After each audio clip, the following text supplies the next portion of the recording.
Për të gjithë ju hejtera që më thoni që i ke gjërat fake, unë ju a tregoj me fakte, jo me llafe. Sot kemi një super unboxing për të bërë çantën time të ëndrave, që në fund është e imja.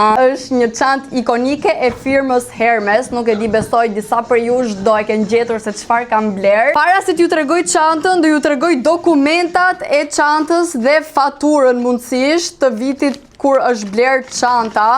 Të gjitha janë këtu, por nuk mundem do të tregoj më shumë detaje. Direkte fatura nga Hermesi. Momenti shumë pritur dhe çanta më e shtrenjtë që kam në koleksion. Mendoj do jetë një super investim. Kjo është çanta ime më e re, Birkin 25 në këtë lëkurën Swift në ngjyrë roz. Kam sot një rast, mendova ta vesh sot për herë të parë. Normalisht që çanta është e re, ka akoma ngjitset në hardware dhe tani t'ja heq këtë pjesën tjetër. Okej, edhe këtu brenda ka këto plastikët që duhet t'ja heqim. I love it, I love it, I love it. Këtu ka edhe dryrin. Okej, e vendosa edhe dryrin tek çanta dhe po jam shumë kënaqur për veten time që arrita ta blej këtë çantë me lekët e mia. Tani jemi gati për tek eventi që kemi sot. Jemi veshur kështu dhe i kem, bëjmë ca foto të bukura.